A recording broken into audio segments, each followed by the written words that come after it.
For the recording.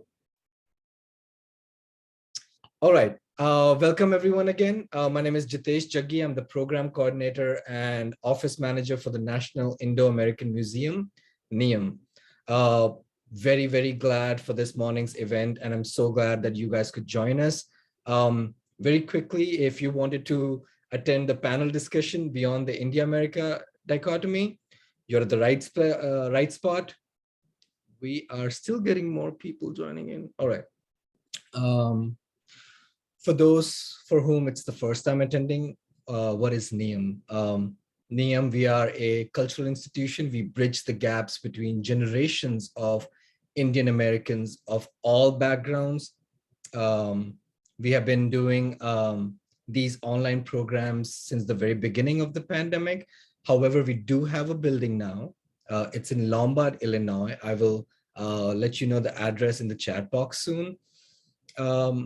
In this building, and we opened it with an exhibition called the 𝐈𝐧𝐝𝐢𝐚, Art of the Indian American Diaspora, Indian Diaspora. This exhibition has recently been extended till the middle of May, actually. And that's why I wanted to open with that and invite you all to come to the museum and look at all the wonderful artwork. We have 9 contemporary Indian American artists from all across the country with different backgrounds from India itself. There are paintings, there are sculptures, there's audiovisual art, and I'm really excited for you to check them out. They are at the cutting edge of the diasporic art in America. We have the curator here, Kumar, who you will hear from in a minute. What else? So we are recording, and you might notice that you're on mute. That's just so we can kind of keep the presentation manageable, but you do have a voice. Use the chat box. Anytime you have a question, anytime you have a comment, anytime you want to ask anything, please use the chat box. It's you're welcome to just go off, and I want to invite everyone to first use the chat box by letting me know where are you joining from today, just so I can see the geographical diversity here. Actually, just type in, introduce yourself, and where are you joining us today from. And I love to see all the various places. As you can see on the chat, we have people from Detroit, Oregon, Chicago, where they welcome everyone who's in Chicago. You have no excuse to not visit the museum like in the next couple of weeks. And everyone else, please plan your trip soon. All right, so I want to get this thing rolling.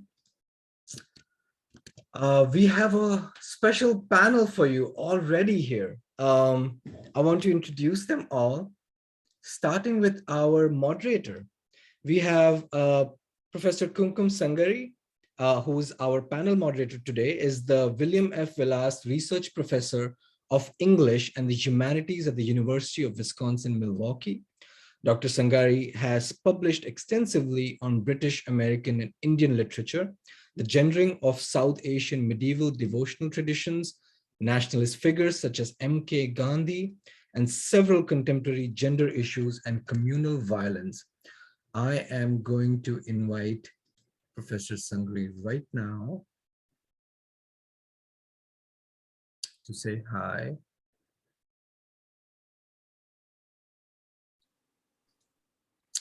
I think her video is off. Do you hear us? Yes.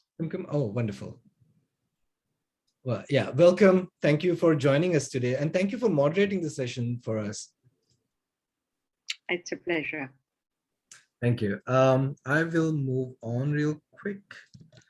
The next one, we have 2 𝐈𝐧𝐝𝐢𝐚 artists right here. And I want to introduce first Neha. Neha Ved Pathak employs plucking, a rigorous self-invented process to create works that aim to broaden the dialogue and understanding of issues related to identity, spirituality, social and gender politics. Ved Pathak has been an artist in residence at Anderson Ranch Art Center, the Weatherspoon Museum, the Poetry Foundation right here in Chicago, the Detroit Institute of Arts, and of course, the National Indo-American Museum here in Lombard, Illinois. among several other galleries and institutions. Ved Pathak was awarded the Gilda Snowden Award by the Crest Foundation in 2021. Congratulations on that. Her works will be presented at the Baker Museum at Artist Naples, Florida in March 2022. Neha currently lives and maintains a studio in Detroit. And I am going to welcome Neha today. Thank you so much for joining us, Neha. Hi, everyone. I'm happy to be here and welcome. Thank you. I'm going to introduce the next artist we have. Quickly, we have Kushala Vora. Kushala is a dreamer, community organizer, and an interdisciplinary artist working in sculpture and drawing. Her practice is deeply influenced by the ecological and social landscape of Panchgani, India. Beautiful place, by the way, if you've never been, where she grew up. Kushala received her Master of Fine Arts from the School of the Art Institute of Chicago. She holds a postgraduate diploma in modern and contemporary Indian art history and curatorial studies from Dr. Baudaji Lad Museum in Mumbai. Her work has been exhibited at Museum of Fine Arts, Nagoya, Japan, Museum of Contemporary Art, Detroit, Mana Contemporary, Chicago, Harvard University, Chicago Artists Coalition, among other places. She's the co-founder of 𝐈𝐧𝐝𝐻, a reading plus praxis forum. Kushala, I want to welcome you to our panel today. Thank you so much for joining. Hello, everyone. So nice seeing familiar faces and new ones here. Looking forward to this conversation. Absolutely. And last but not the least, we have our curator in general, but 𝐸𝐚 curator that we are very lucky to have. Curator of the 𝐸𝐚 Art of Indian Diaspora, 𝐬𝐵 Kumar. 𝐬𝐵 currently lives and works in Chicago, Illinois. He is a chair of faculty in the Dean's Office and an associate professor at the School of the Art Institute of Chicago. 𝐬𝐵, welcome and thank you so much again for joining us today. Thank you, Nitesh. No, it's been an absolute pleasure, and to see such familiar names as well. We have a number of students who are, our students from SAIC who have moved back to several parts of the world, and they're joining in to hear Kushala and Neha speak as well. Thank you. Nitesh, just one request, if you don't mind, could you please switch on the auto transcripts? I think it really helps for people to have access to it. Thank you. Absolutely. I'll take care of that. Thank you for that reminder, 𝐬𝐵. All right.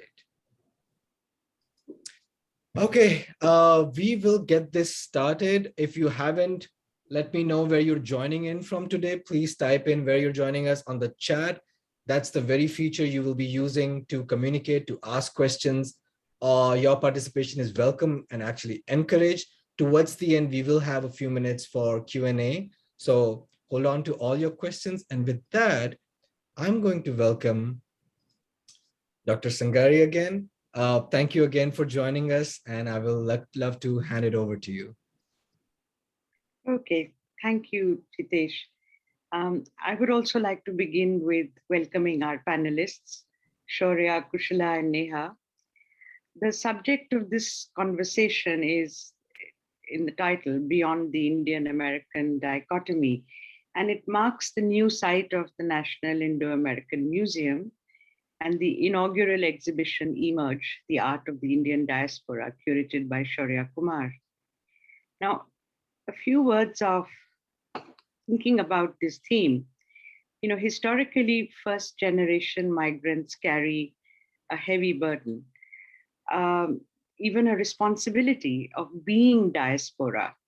There have been many kinds of resolutions by artists, writers, and others, such as representing or carrying, remembering or forgetting the country of origin, jettisoning ethnic markers, or floating free of the country of origin, as well as adapting and assimilating into American institutions or standing apart in some way in the host country. Now, all of these decisions, positions, and choices face several difficulties. First, there is the question of which idea of India and which part of real India is the referent for an artist in America. Whatever understanding one may carry of India may become dated or freeze as India continues to change very, very rapidly. Secondly, the US and India have very different stories of in-migration and settlement, different stories of their emergence as nation states, as well as similar creative struggles. But unfortunately, they also share similarities in racial and caste discrimination, in xenophobia and divisive nationalisms. So the everyday interaction of persons, artists or others, cannot ignore the enormous cultural complexity and linguistic multiplicity in these two countries, as well as the political turns they keep taking. And yet each place is not fully legible to the other.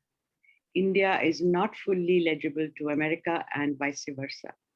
This complicates the choice of representational forms.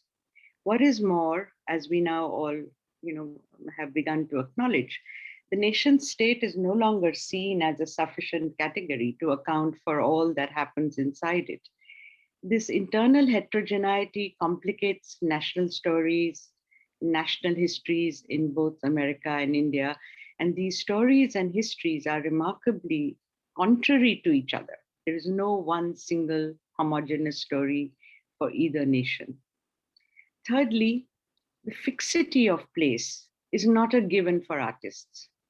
Artists located in India today question destructive nationalism.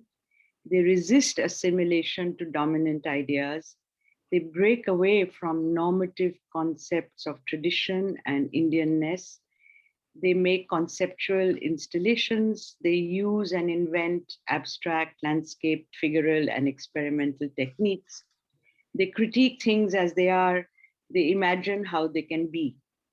They also make transnational alignments in the forms they choose and the citations they produce, as well as engage in local and planetary issues of ecological destruction. So there is exactly there is really not a single docket in which one can fit contemporary art practice in India today. So these are, I think, enormous questions that would face artists, perhaps in both places. Finally, I want to make a note of the fact that trans-regional and transnational circulation is part of a very long history of Indian and American art. It goes back to some centuries, in fact. But what has happened in recent decades is that globalization has produced shared reference. I mean, McDonald's might be one of these shared reference. Since the materials of daily life and commodities may be manufactured elsewhere, and consumption can split, from locality and the nation space of this manufacture. So somewhere then there are enormous gaps in our understanding of what our daily lives are made from, where they come from, who labors, who produces. Having said all this, as a very brief introduction, I would like to actually now turn to Shaurya.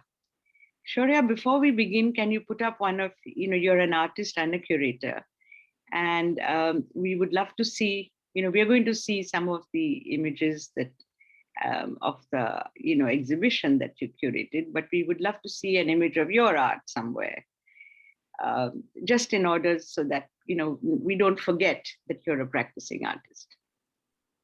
So do you want to put up an image? Sure, I'm happy to do that. And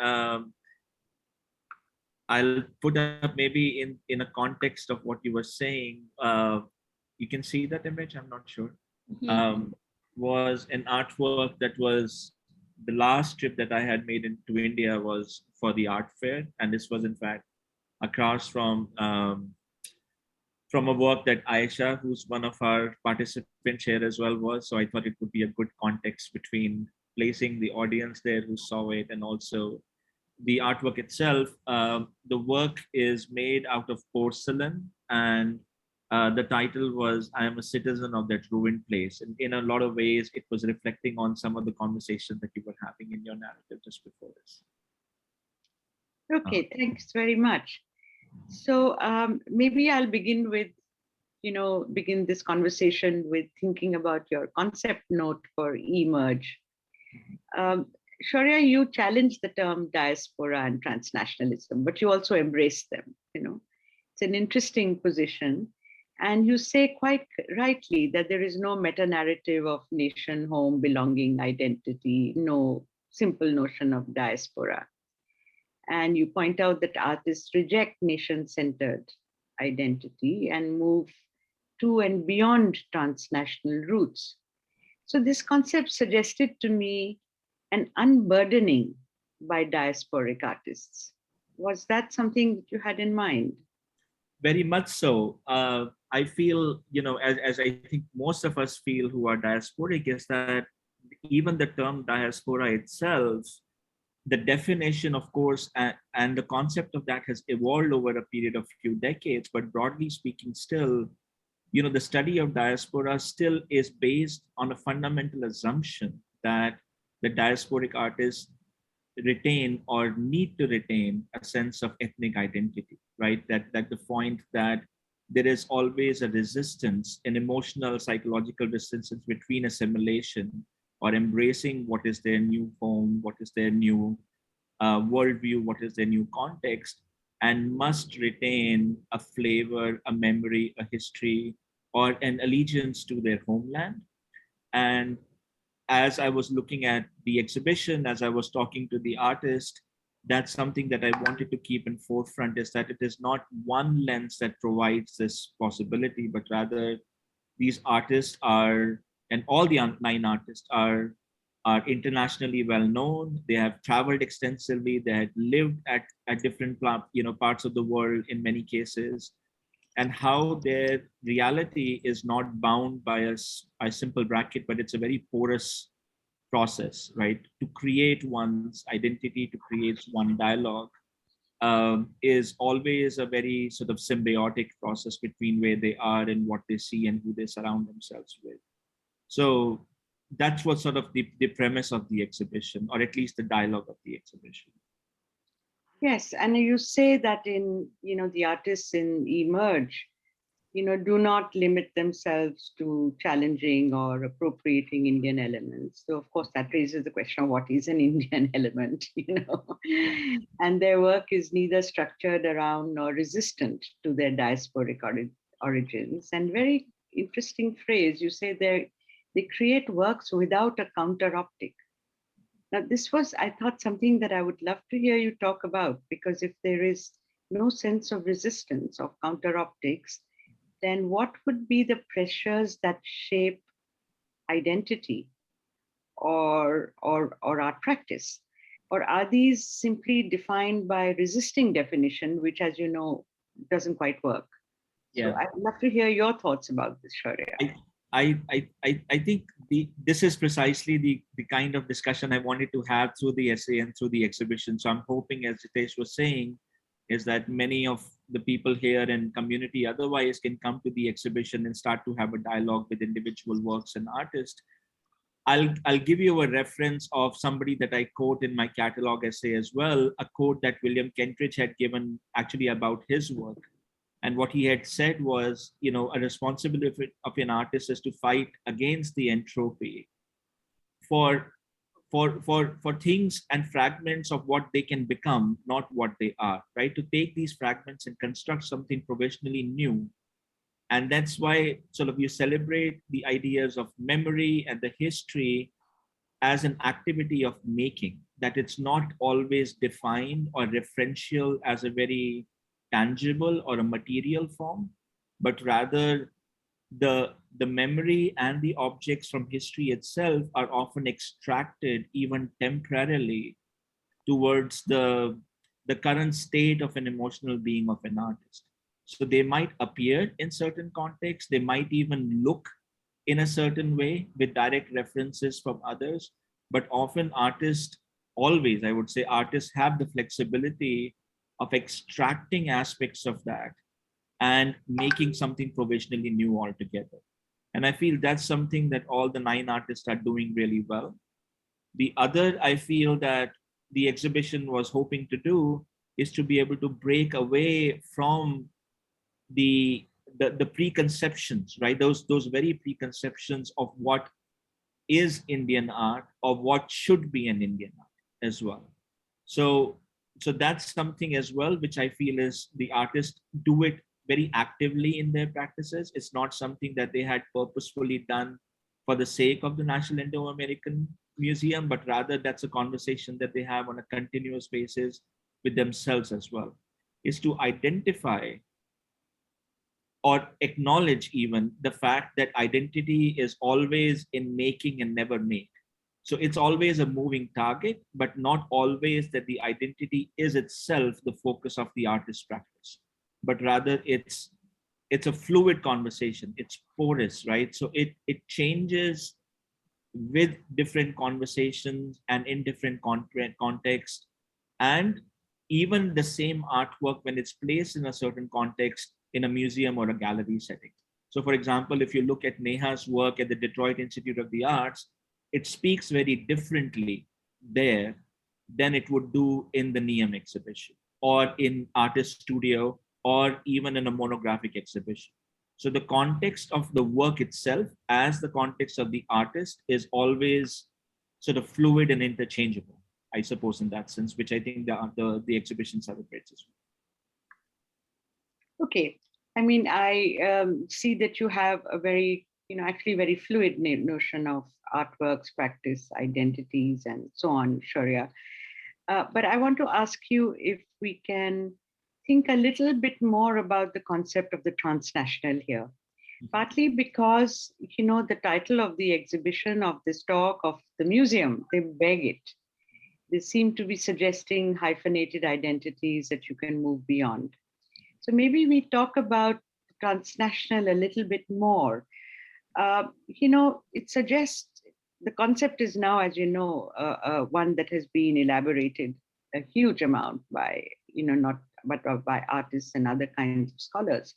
And it does suggest that there can be a simultaneity of rootedness and diasporization, and that there can be a simultaneity of two different locations in consciousness. And I thought simultaneity then is a really valuable concept, which we can't, afford to lose only by thinking about it in terms of fixity, because after all, these are two coeval and changing countries. So fixity is certainly something that doesn't work at all, either historically or, conceptually. So how would diasporic art engage with simultaneity? I mean, for instance, you must be listening to Indian news as well as American news, right? All happening in the same day. I mean, this would be the case with many, many people who come from, who've left their country behind, but haven't left it behind, but have left it behind, I think what you're saying is very much, I feel, the center of the conversation that I've had with artists over the last year and a half. And I feel also the fact that an artist have, and thankfully we have number of artists from 𝐈𝐧𝐝 here as well. So I'm hoping that at some point of time they can also join in and contribute to this conversation in addition, and maybe possibly echoing or challenging these notions as well. But what I feel is that to a lot of extent, the artists have that possibility of looking at the world from multiple and sort of a kaleidoscopic lens, that they have this fluid ability, right? And I'm talking artists in general, not just the visual artists, I'm talking poets and writers and performers as well, is that they have an ability to separate themselves from an individual identity and sometimes become intangible in their work, in their thought as well. So when you finally look at an artwork, it is not about a certain dimension or a certain narrative, but is a rather over a decade or over several decades even, a build-up, a final accumulation of several contexts and several experiences that start to emerge, right? If I was to translate an artist's practice in a studio, at least I can talk about it from my personal perspective. Imagine an artist to be a sunken ship with an overload of memories and overload of references and ideas at the bottom of the ocean. And every now and then we shed often of the weight, and certain ideas emerge on the surface, and then they get drowned back again, and then they emerge again. So rather than thinking about a studio practice as a cyclic phenomena, I often interpret as a spiral phenomena. So you might come back to the same point, but at a certain dimension, which has accumulated all those experiences and ideas as well. So to a lot of extent, the artists have that fluid ability of that simultaneity that you were talking about, that one can be compounded by different experiences, which might be often borrowed, sometimes stolen as well, but often incorporated and inculcated within one's practice, right? So sort of that sense of that filtration that happens in a non-binary level. And I feel that's why this transnationalism appears very easily, because the artists have that flexibility, that abstraction that happens without being burdened with one specific kind of a lens that one needs to see as well. Now, we have seen it in the past few decades that several museums and galleries have done identity-based exhibitions, right? You know, Art of Africa or Art of India, or we think about several shows that happen in London as well, the Century City, for example, or the Edge of Desire. Many of these come in a way, at least the premise of that is a preconception of what one should be looking like, or what is the digestible elements which are easily, you know, transmitted through the exhibition. And I think as you would see the exhibition, it challenges that very aspect as well, right? So Avantika, I don't know if many of them can see, I can see it's right in the middle of my screen, that's the artwork that she did on the front facade of, it's not the building, but there is a small wall. And that's the first impression that people get. Sort of they're challenged right in the beginning, as they're not even entered the space, of what this exhibition might start to reflect. What are the kind of conversations the artists are interested in as well. So that's sort of the conversation that I've had with the artist over the last year and a half. Kumkum, I don't know if I addressed the question directly, but yeah, no, I'm interested in the positions you're outlining, Shaurya, and I like that metaphor of the ship. You know, it suggests a great deal of accumulation and unburdening, and it suggests, you know, a constant movement. What is missing, I think, and you know, is the inevitability of friction, Shaurya. I mean, you know, your account seems to completely erase the friction, which is actually experienced, a very common experience when you are thinking about two places, when there is a question of simultaneity, when there are questions of power, infrastructure, and institutional differences, you know, a very great difference in art markets, different structures of recognition and approval. So somewhere this, I think, gets kind of underplayed. And to that, I would add that, you know, when one thinks about the transnational, yes, of course, multiple perspectives. But as Jalal Qadir pointed out, because the transnational combines localized practices with multiple perspectives, it can create a cognitive dissonance to arrive at a truth. And if there is somewhere, then questions of friction and power become very central. And I'm not sure that you would want to engage in them at all, but I thought it's worth pointing out. No, it's very much so. And thank you for bringing that, Kumkum. I would say that briefly, if I were to respond to that, you know, as I was saying, for example, that identity is always in making, right? It's not a defined aspect. In that same way, I would say that we often define ourselves in terms of identity by who we are, not rather who we are, but rather who we are not, right? So I think that's the other placeholder that gets placed when you start to compare yourself with the others as well. Often we do talk about the ideas of the otherness, but the otherness itself keeps changing within ourselves as well. So I appreciate what you're saying. And I would maybe say that this is a question for artists to respond better than I would, because we can talk about specific works in relation to that conversation as well. But I think the point that you made is very, it's very good and relevant. And I would have the artists maybe respond in the way they think about their practice. Okay. Well, lovely talking to you. And I would, before I invite our next conversationalist, Neha, I would like to say that if any of the panelists, want to enter the conversation, please just raise your hand. Okay, Neha, can you join us now? Right. So I want to begin by saying, Neha, that I'm interested in your material and your process. And I just wanted to ask you, is this Japanese handmade paper you use made from cotton, wood pulp, or wood bark? It's a Japanese handmade paper made with mulberry fibers. Okay, so it's vegetable fibers. Mm-hmm. That's interesting. Because when the paper is retextured and reworked, as you do with the plucking, it seems to resemble textile, lace, curled pile, dharis made from rags and textile waste. And it somehow pushes paper into the realm of thread and cloths.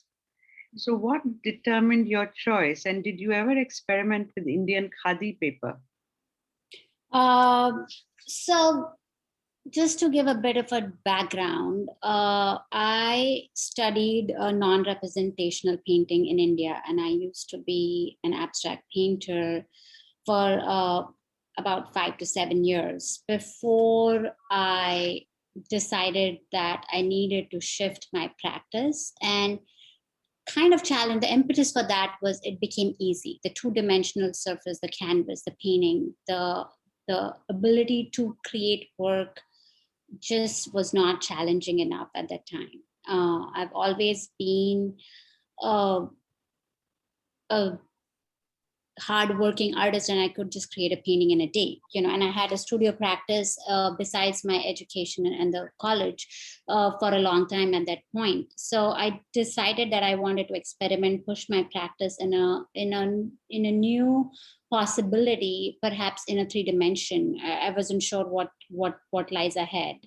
And in that process, around 2008, 2009, I was experimenting with a bunch of different materials, including fabric, metal sheets, latex, acrylic polymers, found objects, lots of different things. And during that time, among that process was sheets of Japanese handmade paper, which I was carrying with me for 5 years prior to that. A friend of mine, a Japanese Canadian friend, had gifted me those papers in India at Bharat Bhavan, where we both were artist in residence at the time.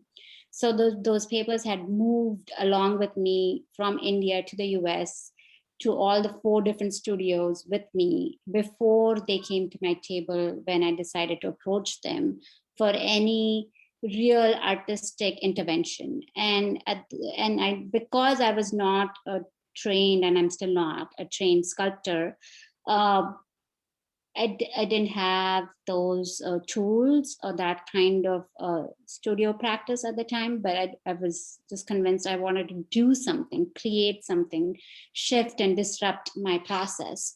So I just took the paper, a sheet of paper, and I had a tack, a tiny push pin, and I started to manipulate that paper with it. And I formed an object which was 3D and had all these fibrous, lacy texture. And I was like, oh, this is interesting. I possibly can do something with it. And that began my journey. Soon after, I showed it to some of my artist friends and colleagues at the time, and they're like, oh, this is interesting, but you probably won't be able to do much or achieve much because this is going to take forever. And I'm like, yeah, you're probably right. But I knew there was something in there, in that process, in the material that had possibilities. So I decided to return to this medium, the paper. So it wasn't that why did I choose the material or this specific paper? I chose because it was right there. It was a happenstance. But from that moment of inspiration, then began the journey, on another 6 to 8 months journey of having to take this idea, take this moment of inspiration and turn it into a dependable technique, and that is when I tried different papers, different fabrics, on all sorts of different things, and then eventually came back to this Japanese handmade paper because of the strength the paper has, the intrinsic strength. It allows me to do different things. Around the same time, because I'd used a little bit of acrylic polymer, I knew it was toxic and not good for me eventually. So another thing that drew me to it was there was a natural organic material, and I didn't want to end up dying because of the fumes and toxicity. So, I mean, it was just a coalition of circumstances and the flexibility. Okay, so could we now see some of the images? Because I think that your process does expand the tactility and plasticity of Japanese paper. So this is a slideshow that shows the plucking technique. As you see, the push pin is literally separating the fibers of the paper, and I can come back to it.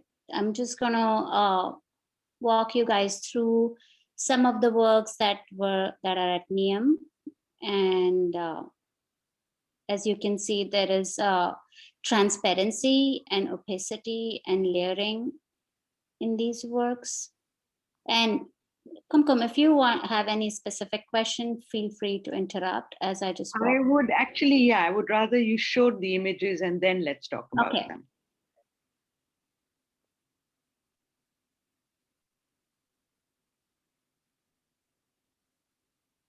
Yeah, I'm actually quite interested in native alien, but we'll come back to that. Yes, we will. And these from here on, these are some of the older works which are not part of NIAM, but they're just here. So you get a sense of my broader practice. Again, works like those places, which are 10 by 8 feet, they're quite large in scale. So one gets a sense of the possibilities and the malleability of the paper. This is at the Poetry Foundation for everybody in Chicago. This is my studio in Chicago where I am right now. This is outside of the studio. This is the inside. Okay. Okay, thank you. So, you know what, I'm thinking about several things at the same time. So let me go through them one by one. You know, this labor-intensive plucking actually for me evokes buried memories of agrarian and artisanal labor, which is often women's labor in Asia. So it creates a kind of question about the abstraction of labor and the disappearance of the laborer who was involved in growing and, mulberry trees and processing cloth or wood or actually handcrafting this Japanese paper. So in effect, your labor is an overlay on multiple forms of labor already. And do you feel that you have wanted to negotiate that in your art? Not directly, to be honest. The negotiation comes from accepting the paper, as a starting point, because a lot of times people have asked me, have I tried making my own paper, or would I like to make my own paper? So obviously the answer is no, because I take the labor, the paper, for what it is, the strength of it, the history of it, and then try to manipulate that paper and make it my own. And the process and the labor that I put in the work is part of it, but it is not taking away from the actual labor of the paper itself, because that is the foundation upon which I do my work, if that helps. Okay, so I think there is also here the fact that you choose a material which is local, neither to the US nor to India, suggests that you're relating particularly to the tactile quality of the material, and it doesn't really matter where it comes from. So which are the experiences or emotions, that in a way you yourself get immersed in, and what you expect to elicit from the people who see your artwork?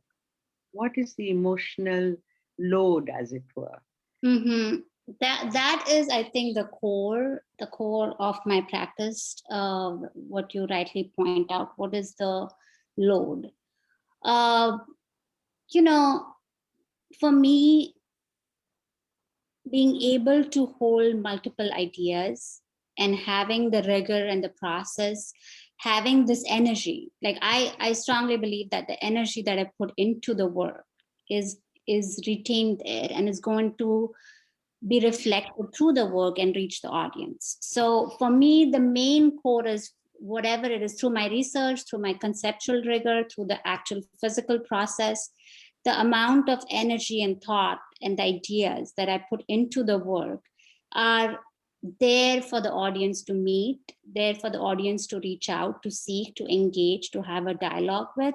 I mean, going back to Shaurya's analogy of the wreckage of the ship, I would almost say that I find my work as sort of like a bench, waiting for somebody to sit on, to pass by, to look at, and it's not so much as the load, it's so much as the energy. If that is the slight distinction I would make, I am doing work which is labor intensive, but it is a chosen labor.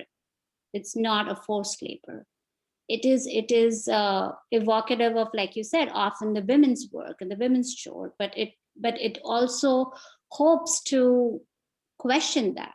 Is it a women's work? I mean, I'm in the studio where this is my body, this is my home, so it just is a matter of taking what you truly believe, your fundamental preoccupations, and putting it into paper and putting in the work. Now the process happens to be linked with the labor, but that's not why I chose it. Like I said, I used to be a painter before, and my coming to this process was more of trying to challenge myself, trying to see if I can even do this physically. Am I capable of having that sustenance and the discipline to do it? And that began the journey of trying to figure out, how can I push the paper? How can I push the medium? How can I push the material by doing different things? And especially the larger works initially was trying to figure that out. If the work and the material hold itself, is able to do the things that I wanted to do, or not even, I would rephrase that, not the things I want to do, but is the material telling me things? Is the material pushing me things to do? I see Jitesh waving his hand. I think we should cut this short. I think what I want to end with saying is that the rejection of figural art, or landscape art for that matter, or conceptual art, does indicate the banishing of a certain kind of subject and of a certain kind of subjectivity. Yet, in your authorship or your own concept of authorship, you have a strong statement about your own investments, in the form. So, but I also feel that there is, despite the absence of figuration, a very strong sociality in abstract art. Mm-hmm. And maybe that is something to think about in the long term. And I notice also a return somewhere. I mean, in making home, I noticed that architecture, there is in fact so much the idea of a house over there, mm-hmm. that it's almost inescapable. So anyway, I think I'll thank you for the conversation, Neha, and we will have to move on. Thank you, Kumkum. Yeah, okay. Yeah, if you can stop share, thank you. So maybe we can move to Kushala now.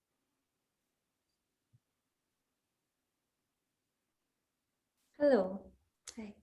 Hi, Kushala. How are you? I'm well.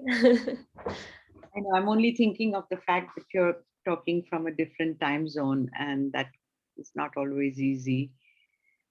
So, Kushala, I'm really interested in the two different bodies of work almost that you've shown in the NIAM exhibition. The sculpture titled "Bodies Made Habit: Tools by Hand," and the second one, which is the Unearthed series. So I wondered if you could show us the first series, Bodies Made Habit, and then talk a little bit about it. Yes, it is Bodies Made by Habit, and I'll share that. Made by Habit. Okay, sorry, my mistake. Yeah. No worries.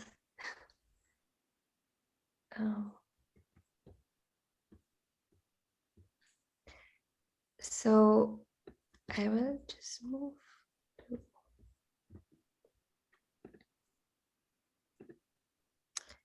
So this is just an overview of what the installation at NIAM looks like.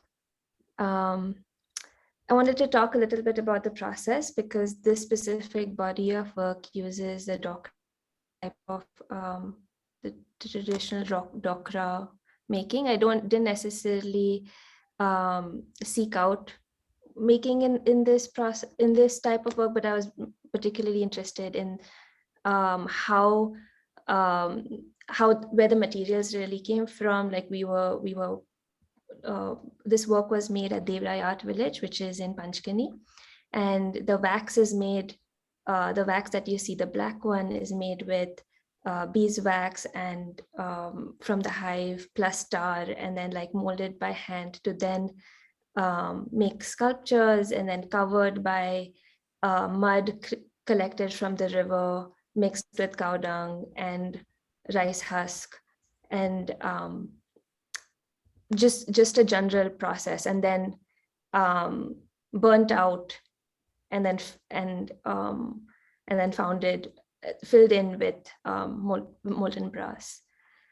So this particular body of work has three specific motives. One is the eye, the other is a chair, which is morphed into a body, and the other one is a word play between the two words I as in self I and see as in the word seeing. I was particularly thinking about the body as a tool, the tools affecting the body and the body affecting the tool, vice versa, and a continuous morphing of each other. The chair is really important for me because we always learn to sit on a chair. We from school, where our body takes the shape of it, we are learning administrative tasks on it. It almost feels like this form kind of takes over our lives in a way of how we behave and how we act and how our bodies start to function. The eye, in a way, is how the tool that we use to see. But then I also try and play with that with the word I see, well, asking who is it that really sees? Is it the I, the self that is really seeing, or is it the I, just the vision of the organ that is seeing? And again, the tool of the language, which is the alphabets that hold meaning, because there is different kind of the different homophones that are used, right? Because I could mean like I captain, C could mean like yes. So like just playing around with the kind of flexibility of language, or like the kind of make believe of language that we continuously use. And I also means Marathi, not I, but I. Yes, mother in Marathi. So I will just show you. I also thought it was really important to show the emergence of these from the mold itself, of like the making of these objects. Yeah, would you like me to stop the screen share, or would you like me to keep here? No, just have you finished showing the images for this? Yes, Or I are there have. any? Okay. So no, this is really quite interesting. I was wondering, at one level, I like the way you have thought about habit over Mm-hmm. here, because the use of multiples with variations, or what one might call variant multiples, suggests a structured sameness as well as an individual variation, which is really very different, in each one of them. Yeah. So I thought at some level you may have intended this as a comment on bad habits, like racism or casteism and resentment of others, whether it's in the US or in India. But on the other hand, the tribal reference, the tribal metal sculpture of Odisha comes to mind so strongly here, seems to suggest something else. Mm-hmm. So, and I'm wondering if, we want to think about how your installation wants to recognize singularity as well as refuse it. Something is going on here, which I thought you Mm-hmm. may want to pick up on. I definitely do think about bad habits. There was a point where I was always like, right, a few years ago, I'd feel fear all the time. When I was late, when I was doing something wrong, when I wasn't like showered before a certain period of time, like the specific rituals that you follow within an Indian household.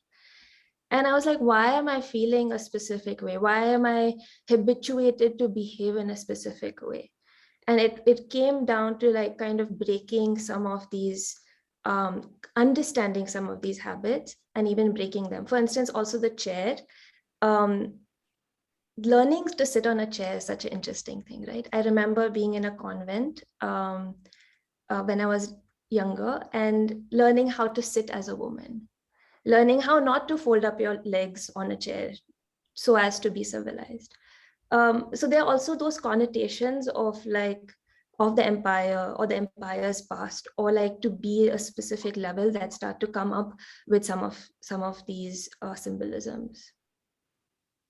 And Yeah, Go no, ahead. go on.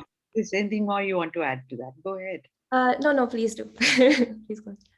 No, so I was going to say, yes, this is interesting in some way. And I think that, it also changes the meaning of place, since, much of your process and materials seem to be India based, right? Mm-hmm. There is some other sense of place that's coming at me, but maybe you want to talk about it. Well, there is. I understand. So this form of art for me is although very diverse or spread across India, comes specifically to me from a place for it in Panchgani, an art village that is doing it, from people from Gadchiroli, family, friends that I visit off and on.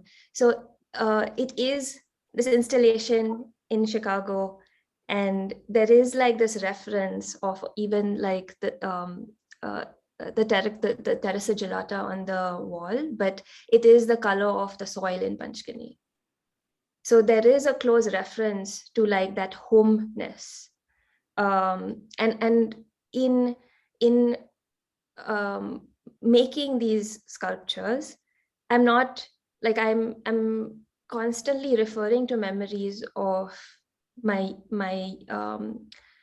foundational, my first 10 years of my life that kind of created some of my hard-wired conditionings of how I behave, how I believe, how I perceive, how I was taught to act in front of others, or how I was taught to discipline, or but at the same time, by showing them in Chicago or in any other place, there is a certain like homeness in it, even though it's a bad habit.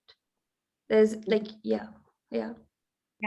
And I think the sense in which you're using homeness is, a sense of your own formation and a sense of familiarity. Yes. And I think they both play off the idea of habit, in some interesting way. They unsettle it, but they confirm it at the same time. So do you think we could now move to the Unearthed series where you show fossilized scraps of cloth? Yes, I will move backwards. And could you tell us more about the nature and significance of cloth here and the it's choice? Fossilized paper and notebooks. It's not. So I've used not in these ones. Some of them have cloth, but so this one has some cloth in it. Cloth, yeah. So this is not. And the choice of porcelain and terracotta.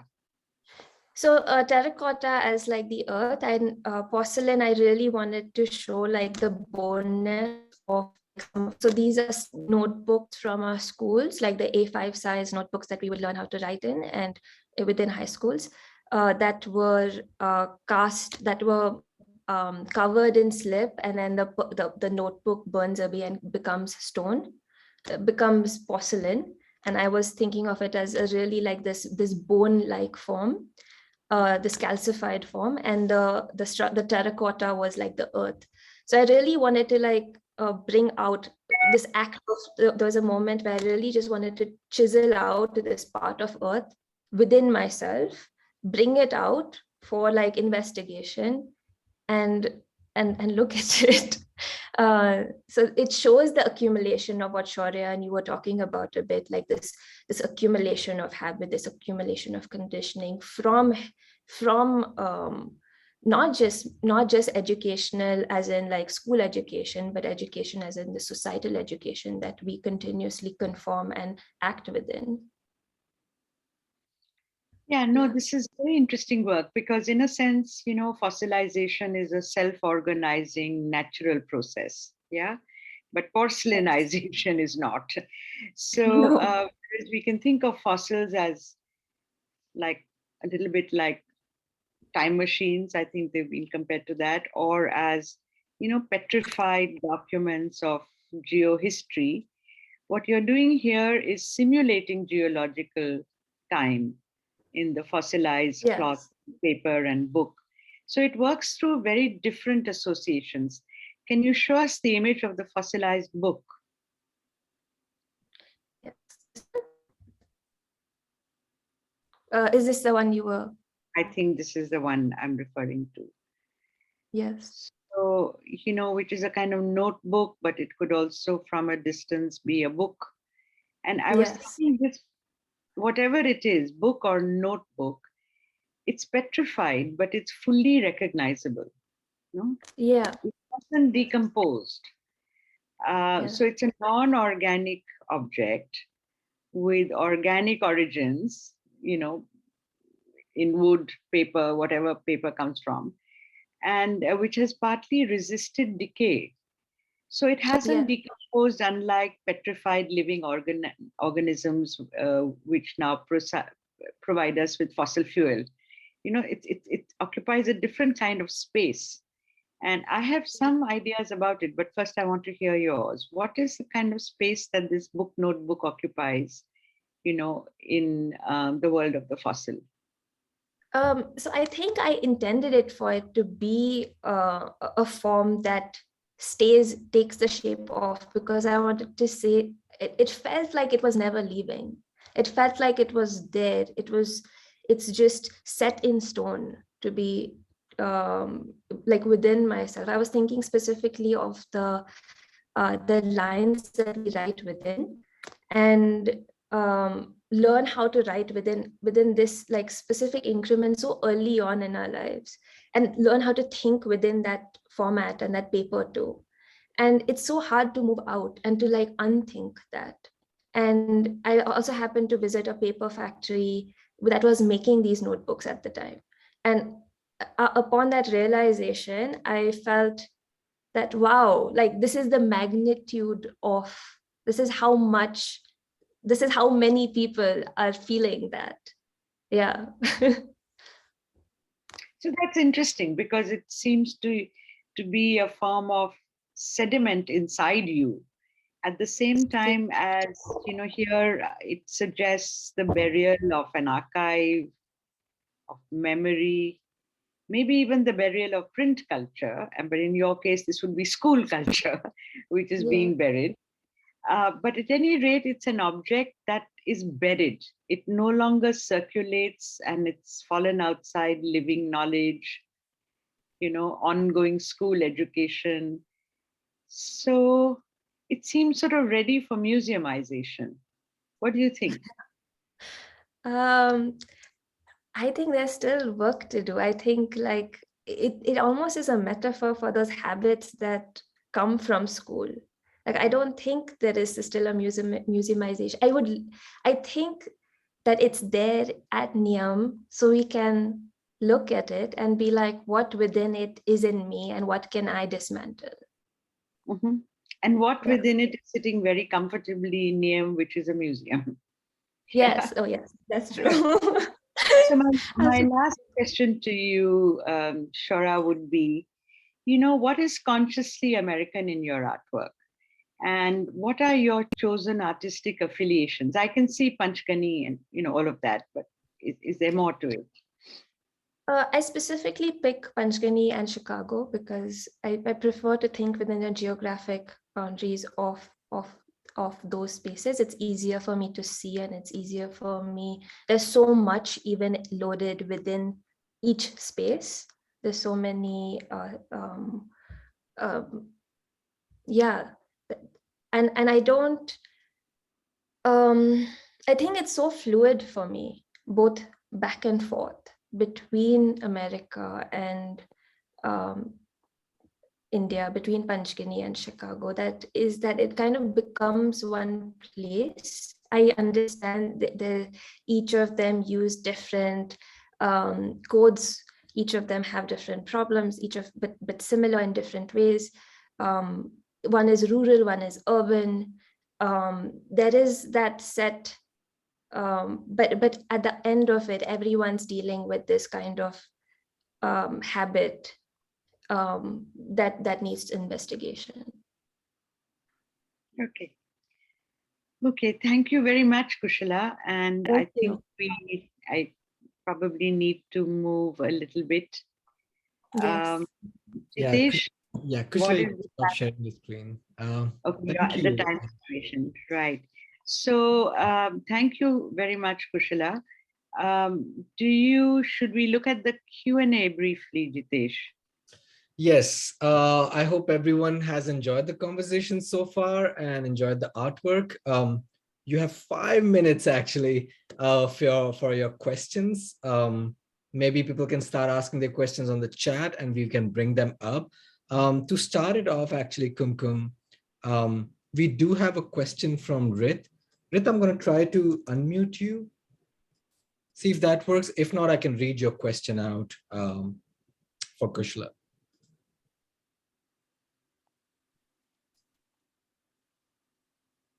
No, that's okay. I can read Rit's question. That's his comment. It says, I'm interested in how ideas of learning and unlearning run through your work.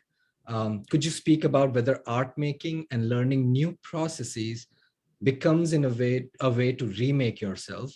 I'm thinking of Shaurya's focus on becoming here. I think absolutely, like art making really is the process of that unmaking that happens, or like remaking myself. A lot of when I'm thinking about these sculptures, it's really interesting because I'm firing them multiple times and people are like, when is it going to be over? And I would bring it out and then hit a hammer to it also at times to like actually dismantle and to look at the layers. And only after Shaurya was like, listen, we have a show happening, when I was like, okay, I'm gonna put it there, because it's a constant work. I feel like some of these objects live a life that is beyond like finalization. It continues to live in the cracking and shedding of some of its skin. I think of yes, absolutely. To the audience, if you have any questions from Neha, Kushala, Shaurya, even Kumkum, please leave your questions here in the chat. I think Jitesh Tamara had a couple of questions and a comment as well. So do you want to maybe take that, Jitesh. Yes. So Tamara's last question actually was for Kushla. Also, Kushla, I'm sorry, there's so many, I'm like scrolling. Yeah, it just says, can you talk about how and when you add the color? I think this was, yeah, the last one. Yes, I will talk about it in relation to Unearth. To be honest, before a few months before it was, I started to make the work in 2017. So it's been a while. This is one of the first times I've shown all of the bodies of the pieces together, but they only had blue on them, and I felt like a different person. So I literally added them after. My life was bleak in 2017. It added some color now. So I think I've added life to the work a little bit since. Wonderful.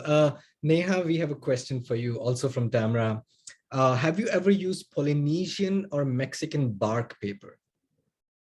I have used Indonesian bark paper, but actually Indonesian bark, but not successfully.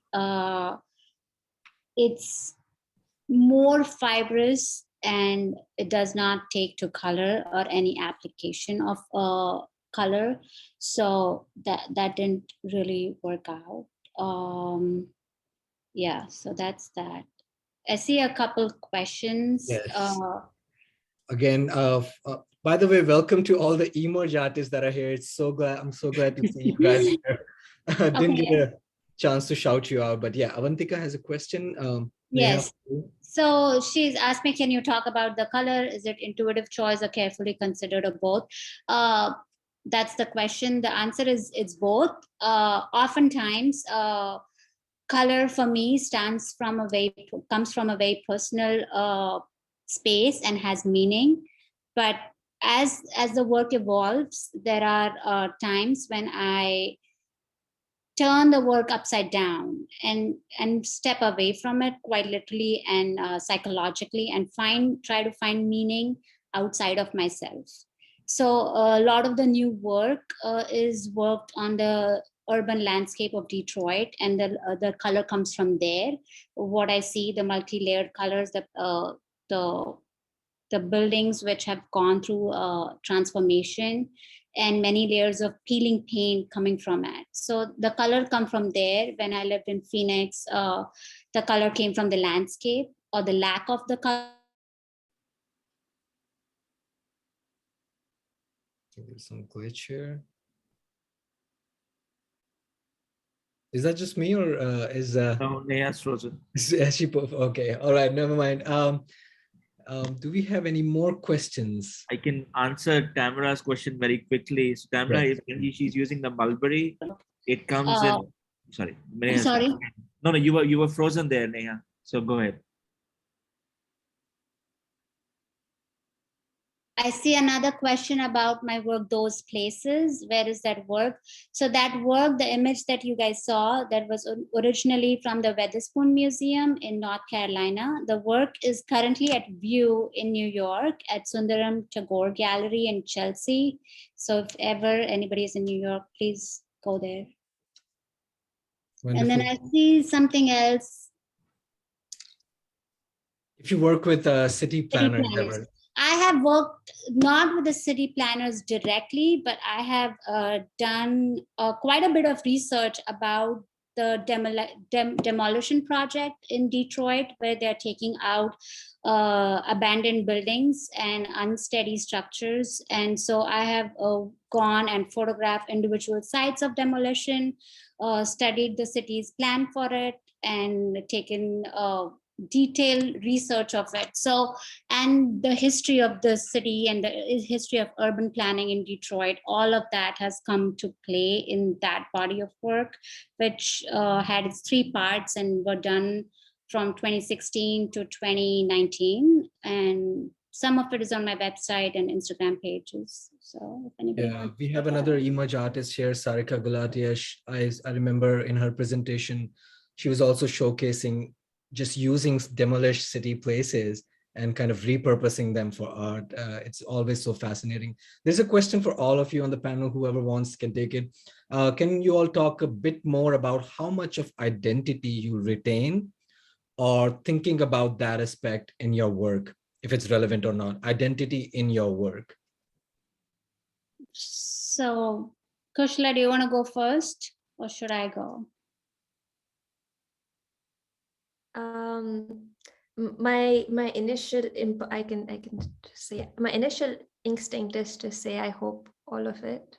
I don't want to retain a lot of it. I really, because like I don't know, it's the idea of dissolving the identity, you know, in a way. The idea of what really the other conditionings of like how I learn how to see, how I learn how to name, how I learn how to function within the morals of the morals that I have. I hope, yeah, like that is the initial, but I'm not sure as yet, but that's my initial instinct. For me, I think it's a bit complicated because identity itself is a loaded concept and means a different thing for different people. You know, which part of my identity? I mean, I guess because we are talking at NIAM, the whole Indian American cultural, that part of identity, but that is not the only identity or the aspect of identity that I have, you know, the gender, the social economic positioning, the politics, all of that are part of my identity. And in some ways, I'm trying to reread the question properly so I answer it well.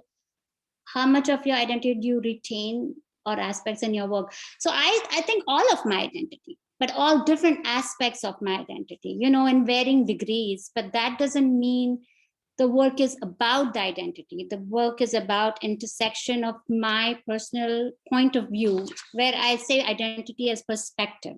You know, that's my perspective in relation at the conversation in cross section with what I am seeing around me, what I'm dealing, what I'm interacting, what are my present influences.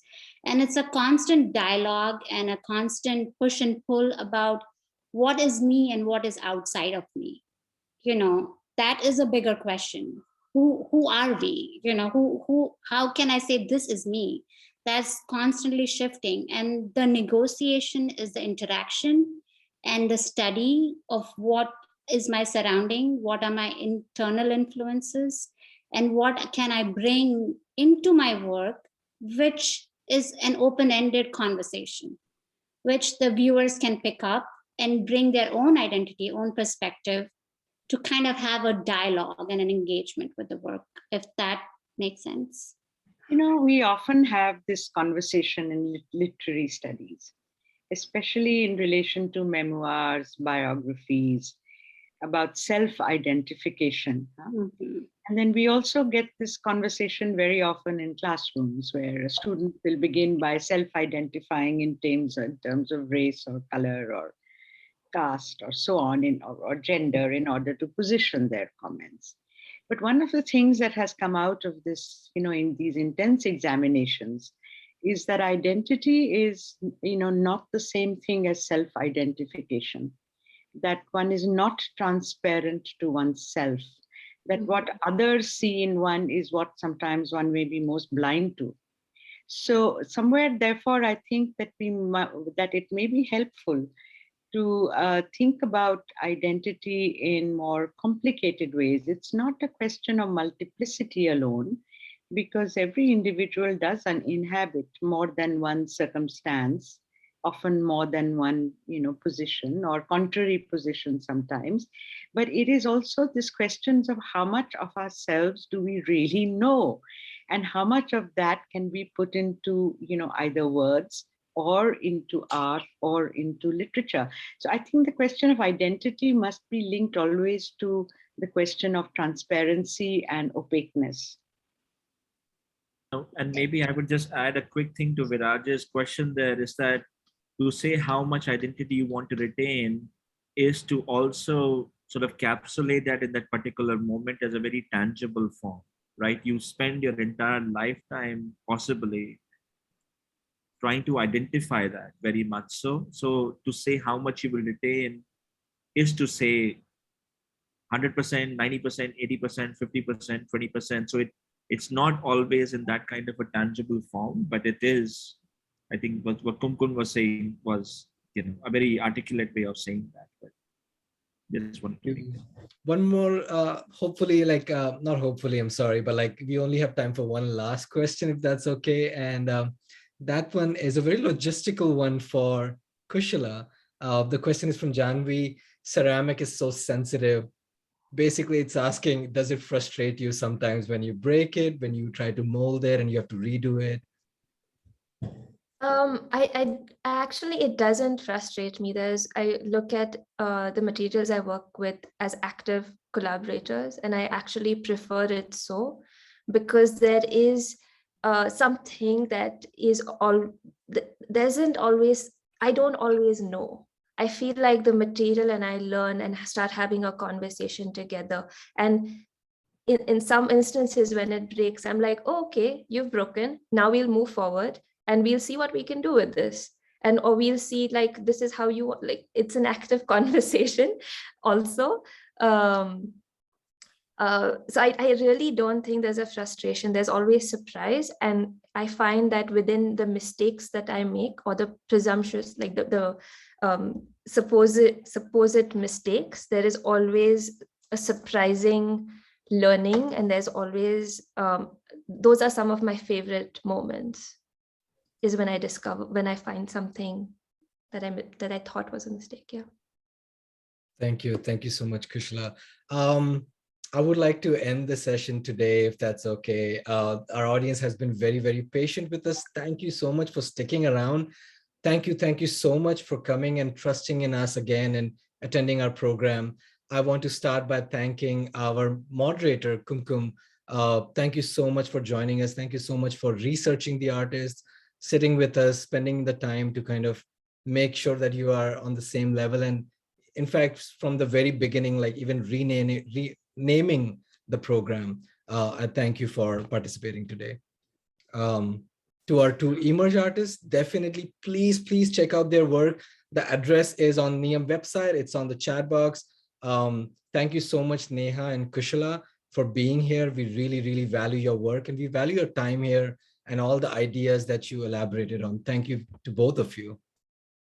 Thank you, Chitesh. Thank you. Thank you. And as always, Shaurya, thank you so much for guiding us, for kind of showing us the way. This is our NIAM's first exhibition, and we owe immense gratitude to you to kind of also show us the way and also kind of help us in making this happen, not just the exhibition itself, but also programs like these. So thank you so much for participating also.